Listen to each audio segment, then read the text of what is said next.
Today on Animal House Radio, we are joined by the legendary and iconic frontman from Twisted Sister, Mr. Dee Snider. Listen in as the Animal House crew talks to Dee about his early career, his love of music, how the Beatles inspired him, how he hates shoveling snow when visiting his dad, and how Twisted Sister actually got his name, and so much more. And it all happens right here, right now on Animal House Radio. Ladies and gentlemen, here it is, the most listened to radio show on the planet. Even the other stations are tuned in too. 5, 4, 3, 2, 1. We have ignition. Strap in. You're about to listen to The Animal House. You're nothing but an animal. Your mother's an animal. Chew your food, you're an animal. Keep the change, you filthy animal. They're animals anyway, so let them move their souls. I am not an animal. You are an animal. We are all animals, my lady. I'm not an animal. What do you care? You're an animal. You're an animal. Yeah. I'm an animal.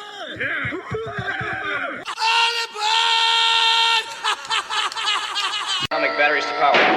Turbines to speed. I feel the need for speed. The opinions expressed by the hosts, callers, and guests are not those of Animal House Radio. Some of the material broadcast on Animal House Radio may not be suitable for listeners under the age of 18. Listener discretion is advised. Hello, this is Kelsey Grammer. Hi, this is Katie Seagal. Hi, this is Joe Elliott. Hey, it's Rick Springfield. Hey, this is Tommy Chung. Hi, this is Carol Burnett. All right, everybody, listen up. This is Dee Snider from Twisted Sister, Strangeland Celebrity Apprentice. Yeah, you know me. And you're listening to Animal House Radio. Hey, this is Larry the Cable Guy, and you're listening to the Animal House Radio Show. And if you're not listening to it, then leave the country. You're a communist. This is a good show right here. Get it done. Yeah, it's Dee Snider calling. Hey, Dee, how are you? I'm doing good. Cool, man. Dee, I just wanted to say thank you right off the bat for doing this. I know you're a busy guy, and I really, really appreciate it. It's an honor just to be talking to you. I really enjoyed meeting you last month at the Chiller Convention, and I know our servicemen and women are going to love hearing you. So I really... Well, I'm glad to do it. Free-flowing conversation. That's it. That's what we're doing. Good. I love it. That's good. The story you told, Paul, I'm with Paul VENIER from Salty Dog. How you doing, buddy? Hey, Paul. How you been, man? You were saying that you had moved and you, don't say where. Don't no. Yeah, no. I'm not, and you're not coming back to New York during the winter time. You came back for a week and you had to shovel snow for 3 days. It was so funny. Yeah, it was God just saying you made the right decision.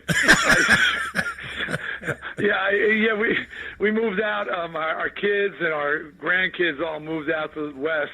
So my wife and I, my wife's a Brooklyn Italian girl, you know. She said, so my kids all said, we're all moving. My 4 kids and our 4 grandkids. Everybody was moving. And my wife says to me, turns to me and says, I'm going too. You can come if you want to. I said, what do you mean I can come if I want to? Of course. This is my family. She said, I don't know. I'm going. Yeah. So we moved out there. And, once you get, I love Long Island. And, spring, fall, pizza, best in the freaking world. But pizza. Stuff in between. If we lose sight of how tough it is. Right. So, I'm out there on the West Coast, and we built a house in the Caribbean and living down there on the beach. And I came to visit my dad for a few days, and a snowstorm hits. That big one was November, December. That came whatever it was, the first one. And I was out there. I shoveled the walk 4 times in one day. One day. Oh, my God. And I said, I get it. I'm not supposed to be here anymore. That's okay. it. Yep. Going back to the beach. That is great. Oh, I'd love to be on the beach. Yeah, I'm so tired of winter, man. I'm tired of winters. And I know these young people out there listening going, it's because you're old. So maybe. So be it. There's plenty of things in this life that I now say I'm too old for this crap, right. And I'm happy to say it. I've been there, done that. Let somebody else do it now. Yeah, there you go. Well, snow's good when you're little because you're playing it, but when you get old and you have to drive in it and live in it, it's a different thing entirely. Yeah, it's beautiful to look at until it turns black and ugly, and they bury your car with the snowplow. That's not so funny anymore. You do what they did to us when we were younger and we wanted to make money snowplow. We would shovel snow, and then they'd pay us with a tin of cookies. Wow, you undercut yourself. That's what you did. Well, I'd rather have the cookies at some point because I was like that kid in a commercial when he's running down the street and the mother's going, "Anthony, it's Prince Spaghetti Day." I don't know what to say to that. I just know famously Parliament Funkadelics played Shea Stadium. And Shea Stadium sold out, Parliament Funkadelics, and sold out. And at the end of the gig, they were supposed to get paid. And the promoter said, "You can have the money or this pile of cocaine." And the pile of cocaine wasn't nearly what they were supposed to be paid. They took the pile of cocaine. So, I mean, so that's like taking the cookies. You took the cookies. When you're older, you take the pile of cocaine. My last show coming back from Las Vegas, I was coming back and I was on the plane with the Funkadelics. They would come back from a private party. They got $10 million for a private party. Oh wow! There's a semi-secret world of corporate gigs out there, which are just insane. Where you'll get Elton John playing in somebody's living room in the Hamptons. Because they gave him $1 million for 5 songs. You know what I mean? And he goes, okay. I mean, even Elton John's going to go, okay. Yeah, exactly. You know, I mean, $1 million? Okay. Yeah, exactly. Why wouldn't you? Hey, Dee, I'm a super fan. I've been admiring your work since the 70s and the early 80s. When growing up, the 80s was my decade. I know so much, but for like the men and women out there who haven't heard of you, which I can't see that there'd be many, when did Dee Snider know that he wanted to be a musician? How did it start for you? It literally, like so many people of my age, I'm holding up the quotation marks. It was the Beatles' appearance on the Ed Sullivan Show, and just to show you the power of that appearance and put it in perspective. First of all, the first appearance of the Beatles on Ed Sullivan, 70 million people watched. 70 million in the United States, and that was that's only 4 channels. Right, that's why we had 4 channels, and 2 weeks later they played again, and 75 million people tuned in. Wow. Okay, but it was such a powerful thing. We didn't have a TV in my house. My father had banned television. Oh my God. He said, "We're going to get back to basics. We're going to read. We're going to talk. We're going to build puzzles." So while the Beatles were changing the world, I was building a freaking puzzle. But funny. The power of that event was so huge that that was a Sunday night show. Monday morning, I'm in like 3rd grade. I go to the bus stop, and people are everybody at the bus stop just talking. I'm going, "What's going on? What's going on?" And they told me about the show, and just hearing about it, I right then and there said, "I'm going to be a Beatle." I don't know what it is, but I'm going to be one of those things. And I found out you couldn't be a Beatle. You had to be in a band, but it went from there. Just the power of that event had such an effect on so many people. You know what's funny also, Dee, is back then their hair was just touching their ears, and we thought it was really long.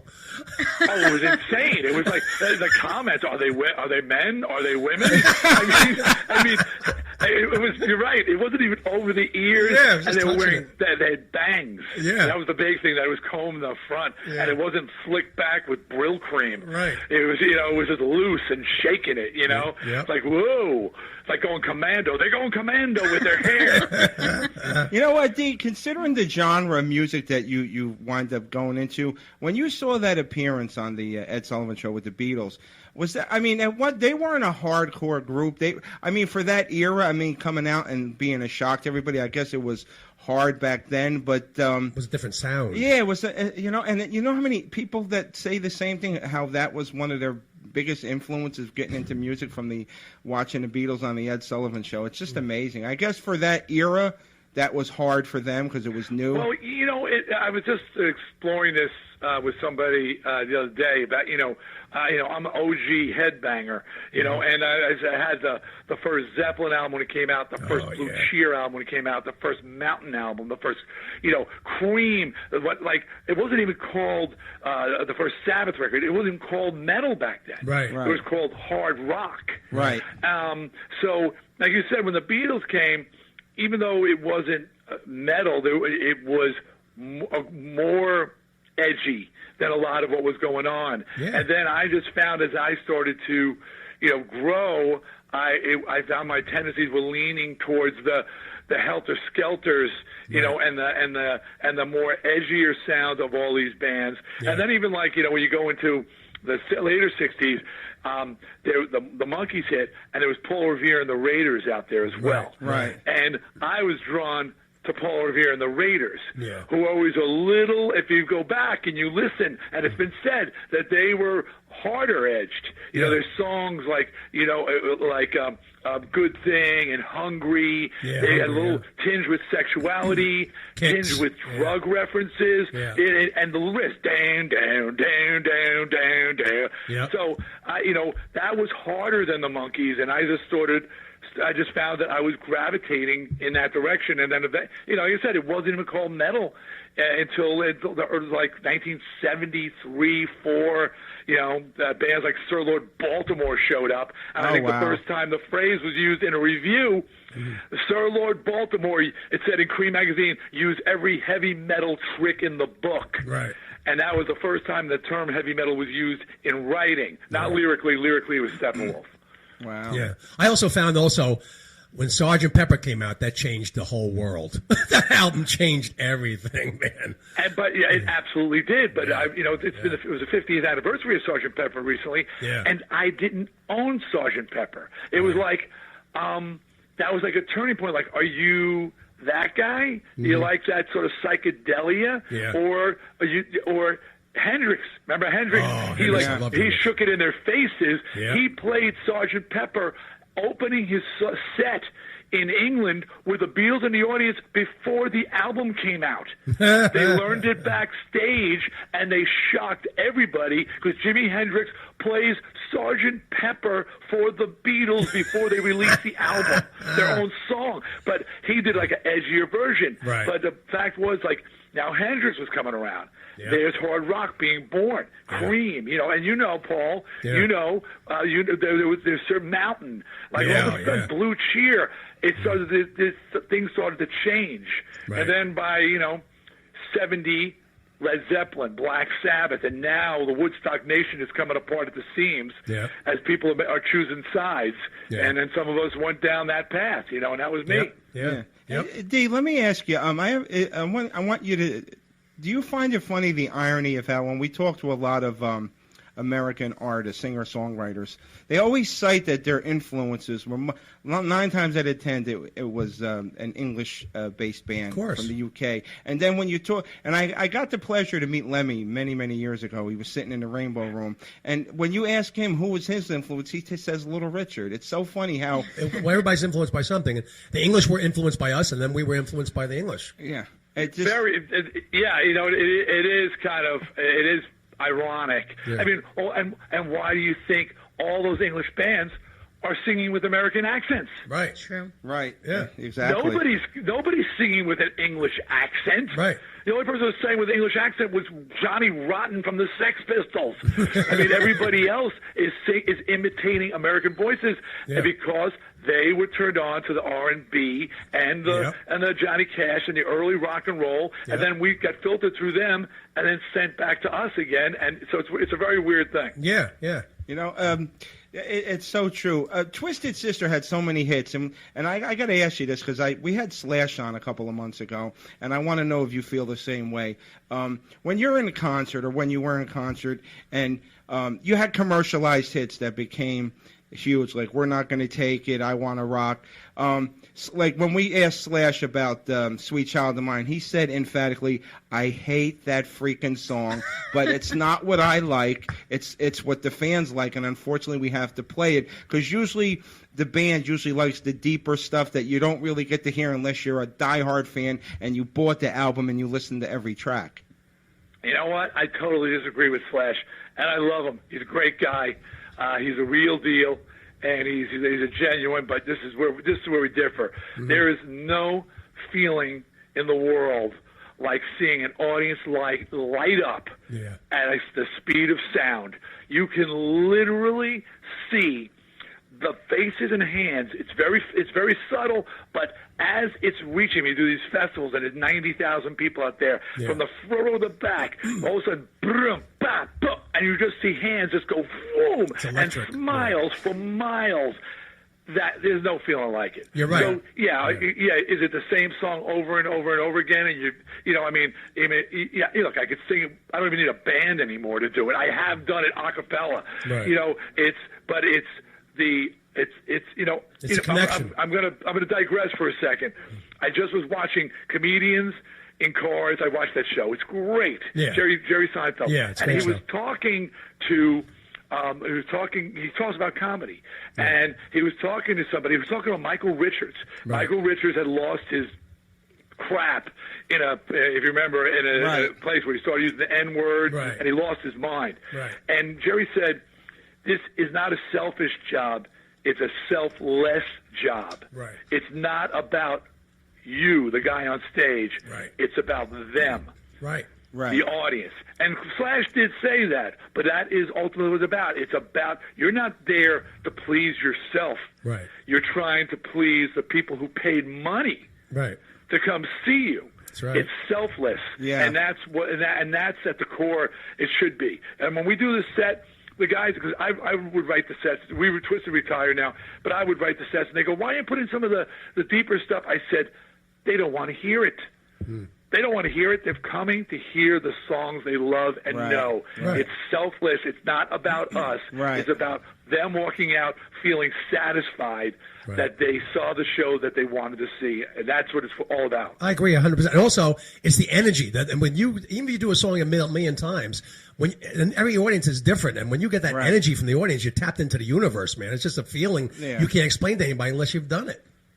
Yeah, and if you're blessed enough to have songs that the people the world over know, it's just, I mean, who are you? I mean, how arrogant. And I'm not saying Slash, I'm saying to say, I'm not going to play that one. Right. Are you kidding me? Yeah. Are you kidding me? All you dreamed of as a kid was, and all kids all over the world were dreaming of being lucky enough to have that happen to them. And now that you've had it happen to them, you're going to say, "Yes, I'm not doing that anymore." Exactly. Please. I know. I know. Dee, how does it make you feel, even though you said Twisted Sister's retired, when you in the 70s and 80s, you're playing the one generation of fans. Now, if you do a show or if you get on stage, you got 4 and 5 generations, and there's kids that are in the audience that know every lyric, every song, better than the people that grew up listening to it. It's first of all, it's incredible because I didn't expect to be alive.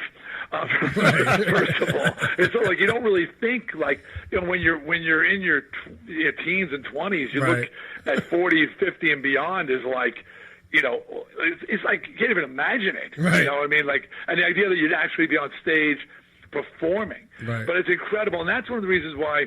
And I'm still doing solo shows. I've got a new solo album coming out July 27th called For the Love of Metal, which is a contemporary metal record that all people from Disturbed, people from Lamb of God, Killswitch Engage contributed to the record. It's my voice with a contemporary metal record called For the Love of Metal, and it's available on Napalm Records now in pre-order. Great. But Twisted, that it was one of my favorite things of all. Okay, I got to back up a little bit here. When I read a review of a Twisted show, and it was a really a reunion show, and it was really positive. But it said when a reunion show is good, it makes you feel young again. Right. But when it's bad, it makes you realize how old you have gotten. and there's a truth to it. I've seen some of my heroes up there, well they shouldn't be up there anymore. Yeah. And it's sad. Yeah. It's a double-edged sword. But I've also been to shows where my heroes were. I just saw John Fogerty. Oh, wow. John Fogerty. He is so 70-something years old. What an electric, rocking, powerful show. No, it's not, Kiss 1976. It's John Fogerty, but he's still bringing it. Like every song is a little too fast, and he's still moving around the stage. He's talking to the crowd, and the crowd is on their feet by the end of the show. It was so great to see. But then I went to see Elton John, and I wanted to take my own life. I mean, it was just like, oh my God, it sounded good, but I mean, Elton looks like he's going through the motions. People up there. Yeah, Elton looks like he's just going through the motions these days. Yeah, I mean, he's retiring. So and so to your question is, when you are delivering a show and you're doing it right, and which Twisted did, and we stopped because we said, look, nobody beats gravity, and we've been doing this on and off for 40 years, and I'm still peeling my shirt off and ripped. I was ripped. I'm eating carbs again, so I'm not anymore. I'm not taking my shirt off. I said, I don't want to rock. I want a carb. But the feeling when you see these grown men and women with their families, and you see them smiling ear to ear and elbowing their sons and pointing, going, "That's what I'm talking about." Right. That's what I was telling you about. That to me was the greatest joy of all, to see that shared experience, to see those older fans, original fans, feeling like kids again. Yeah. And then also and the band living up to the expectations that they had and that they hoped that we would bring and show their kids. So that is just amazing feeling, the greatest. Yeah. Right. I understand what you're saying. Like you had a great run, and you're almost like Seinfeld. He pulled the plug on this series. He says, "Listen, there's nowhere to go now but down." Most likely, but I can't see Twisted Sister having a bad show. But you pull the plug while you're on top, and and it keeps the memory of the band from all the fans, and they remember something good. And it's instead of it's funny. You'll have 30 good shows, but they'll remember the one bad outing that you have. Even though I know it's not possible, but. Well, no, it is. Look, nobody beats gravity. That's right. Show me anybody in history who has beaten gravity. Everybody gets pulled down sooner or later. And you have to, a man's got to know what did Dirty Harry say? A man's got to know his limitations. Right, exactly. I know things are wearing out.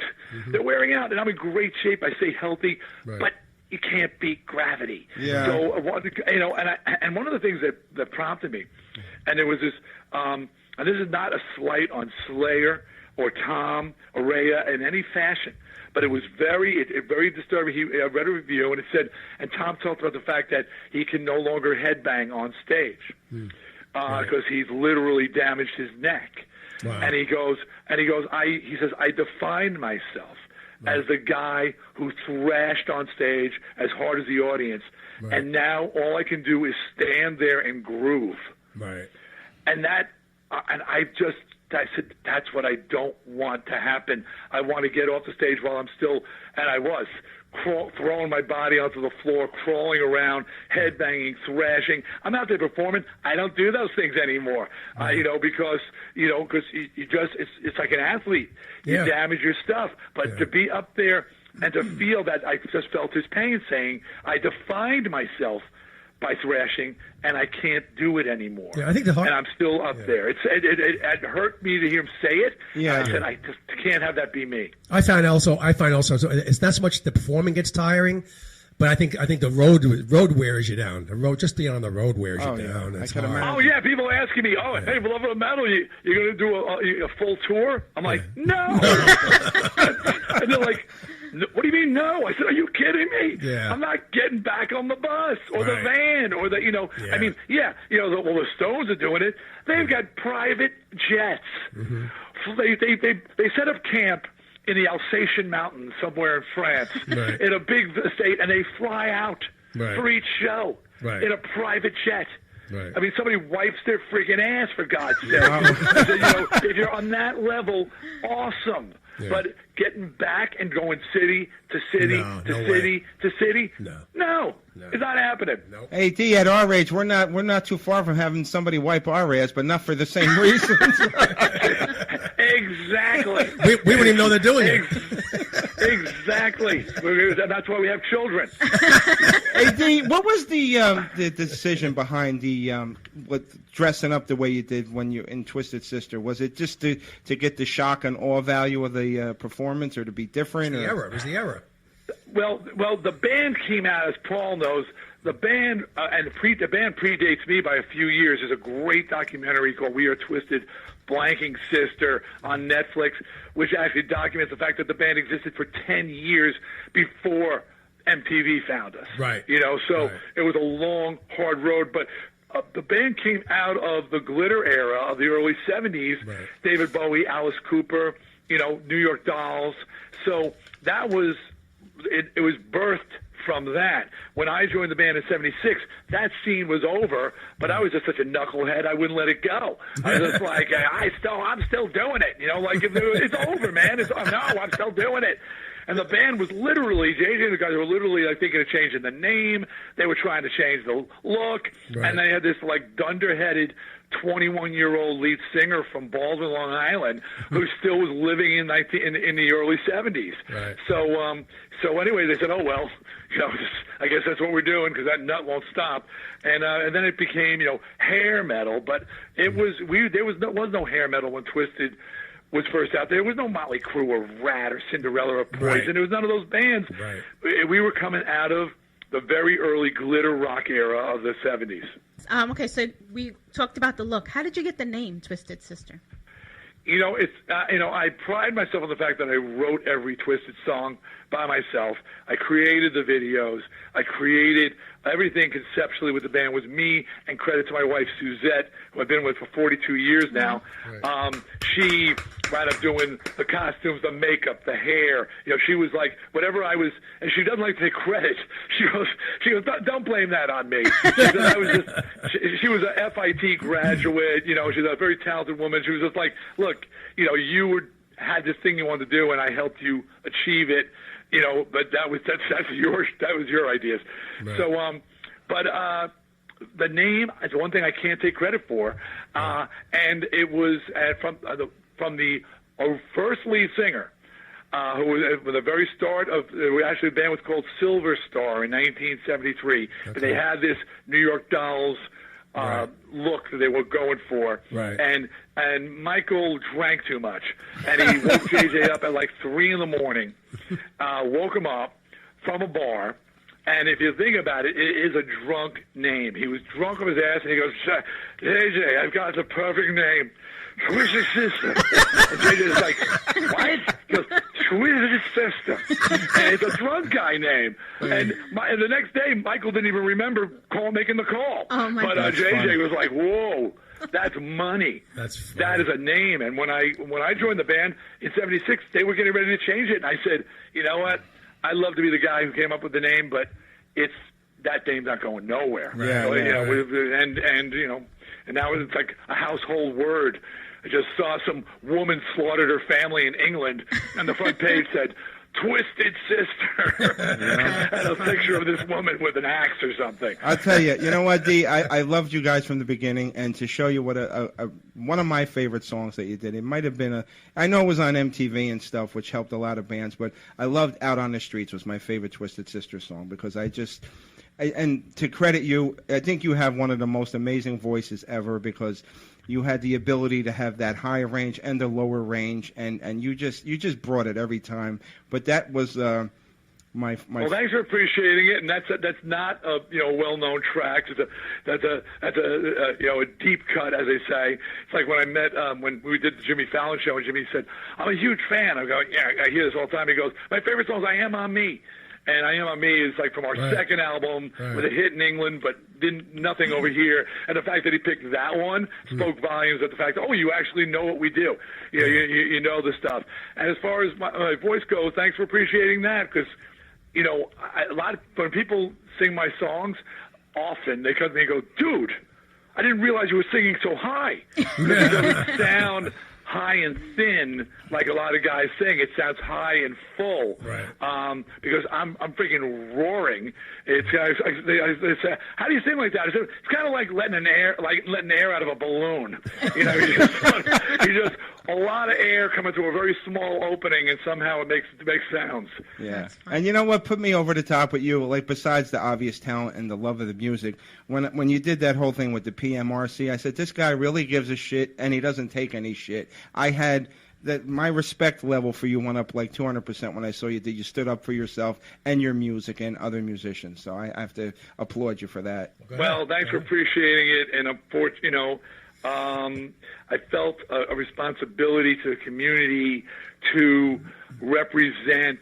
I wasn't trying to speak for everybody, but I said if I can represent myself well and intelligently, I could show people that they are wrong. And I'm actually I've got a thing coming up. I just did a piece, but they felt that I'm doing a piece for Psychology Today. Psychology Today is interviewing me because they feel that there's been a recent study that this is true that showed that headbangers, heavy metal fans, are better adjusted adults than fans of other forms of music. And Psychology Today is doing a piece on it, and they think that moment in time where that perception of metal started to change was my speech before Congress, before the Senate hearings on the censorship thing. Right. And they said because people were like, whoa, you mean having a brain and liking heavy metal aren't mutually exclusive? And they said, no, this is not because we're only capable of understanding or enjoying this kind of music. It's a choice. This speaks to us. This expresses our frustrations, our emotions best, but it doesn't mean we're idiots.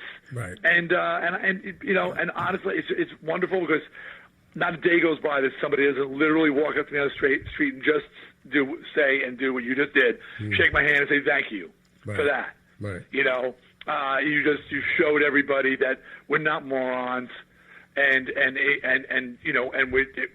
misjudged and misunderstood, and you can't just use one color to paint everybody and say, oh, this defines you. Right. No, you can't. Everybody's individual, and you got to respect that. Yeah. Well, you know how it is. Everybody likes to pigeonhole everybody. That's the way nature of the business. Yes, they do. Yeah. But man, they've screwed up with me. I'll tell you, when they were inviting me, I said, are they vetting? Is anybody out there vetting or reading the lyrics? It's like when these right-wing politicians use "we're not going to take it," right. and I contact them and say, you do realize the first line of the song is "We've got the right to choose." Right. You're singing "We've got the right to choose." I go, wait, what? And I said, yeah, you're singing you're anti-woman's right to choose. You're saying "We've got the right to choose." Why didn't somebody tell me the lyrics? So it's just whatever. Yeah. Life is strange. Gisella, you had another question? Yeah. Are you going to be bringing back Growing Up Twisted? Thank you for asking. You're a doll. I've got this great, amazing family, happy, healthy, intelligent individuals. My kids are grown and they're all successful in the things they do. Right. My wife, unlike Tipper and Al Gore, my wife and I are still together while they're divorced. Thankfully, right? Unlike Tipper and Al Gore's children, none of ours have been busted for possession. Throwing rocks at glass houses. That's because you were smart. You married a Brooklyn girl. But we did a series, Growing Up Twisted, and people loved it. But after one season, they came to us and said, "Yeah, you guys aren't weird enough." Yeah, they want people screaming and yelling at each other. That's what they want. Oh, wow. Yeah, and I was like, what? They go, yeah, we need you to be more dysfunctional. And I know first I said, you know what I said? We're not weird enough for reality TV. Right. Thank you. Right. Thank you. That's a compliment. You're right. Actually, yeah. You're right. I loved your show and I loved Family Jewels because it showed families that loved each other. They're not used to that on TV. There's too much negativity. No, they're not. But Gene's family was willing to act out situations that were zany. Right. Like, hey, the kids are picking up dad's birthday cake. Right. not in a box for some reason. I don't know the last bakery you went to that handed you an open cake on a platter. And oh my God, Sophie stepped on the brakes and his face went right into it. I mean, that's written down on a piece of paper. Of course. And they came to us and said, listen, would you be willing to script some zany stuff? I said, you know what? No. Everything that happened on the show was our real life. Right. Down to the boxing with my daughter and my wife out on the basketball court and all that stuff. But I said, if it comes to just pretending that we're something we're not going to do it. Right. Hey Dee, I'm looking forward to the album coming out, and as soon as you're able to, I want to debut it here on the network. You've done a lot of movie producing. Any plans to do with that in the future? Because you did Strangeland was amazing. Thank you. I've actually started. I got a new production company called Twisted Storm, working with award-winning producer partner Michael Alden, and we've got a number of horror properties to be announced very shortly. Actually, oddly, the first thing that we did was for a new children's animated cartoon show Netflix bought. That the whole inspiration was to create a show that parents didn't want to take their own lives while they were listening to it or watching it with their kids. I mean, and they said to me, they said, Dee, do you have any ideas as to why is music on these kids shows so bad? I said, because you're hiring the people who didn't have hit records to make it. You're hiring the people who failed to have successful records. Right. And you're saying, well, you write songs for kids? And the Wiggles go, yes. So you get Wiggles rock. I mean, I said, try hiring people who actually can write a hit song, and you're going to have better material. So this new show, we just signed a deal. It's just going into production. It'll probably be another year or so because, Netflix likes to release everything like the season at one time, so you do all episodes at once. But we're just doing a production, but I'm writing all the music for it. I co-created it, and hopefully it'll be a cool show. But that's the first thing that we're doing, and we've got a number of huge announcements to make in the horror world. Huge. Cool. We're just trying to deal with to reboot one of the biggest franchises in the history of horror. I can't even believe that we got the rights to it, and that announcement is going to be coming in the next month, I think. So, a lot more surprises coming. Oh, I can't wait. I love the horror genre too. It's a fun genre. And, you know what? It's amazing, and I'm sorry we ran so long. We were just enjoying to talk to you so much, and I know it's a conversation, my friends. It's a conversation. Dee, what can you tell us about For the Love of Metal now? That's going to be out in, you said June? Well, the first single for Metal Radio is going to drop June 1st on Napalm Records. Their pre-orders are going on now. Their Napalm's selling the bundles with the like when you order, you immediately get a download, that kind of thing. And but the album itself will be officially released July 27th. Cool. It is an album of pure inspiration. Jamie Josta, the singer for Hatebreed, he was one of the hosts of Headbangers Ball for years. Oh, they should bring that back too. That's another thing. He's got a great. He has a great podcast, and when I was on the show, he challenged me on the show to do a contemporary metal record. Right. And I said, well, who's going to produce this thing? He says, I'll produce it. I said, yeah, well, who's going to write the music? Because I'm studied in a different form of songwriting. Right. And he said, everybody. So we went into the studio, I accepted the challenge on our own dime, and we started working together.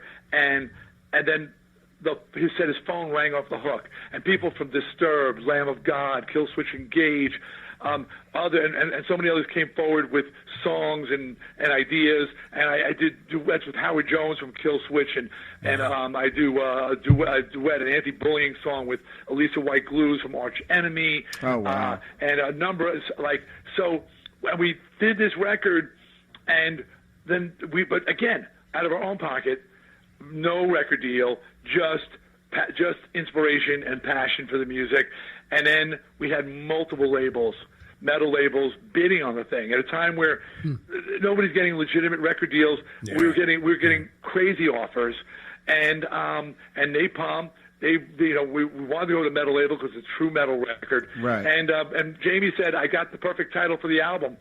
I said, what is it? He said, For the Love of Metal. That's and great. I said, that is the title. Yeah. Because everything here was purely because we're fans of the genre, and everybody was inspired and working, again, not for a paycheck. Right. Just, hey, we want to do this. Dee's doing this. Jamie's, let's this is awesome. Let's have fun. Let's make a great record. And it's just, I think it's really inspired and looking forward. And by the way, I will share one thing, and I've got to go after this. I want to share.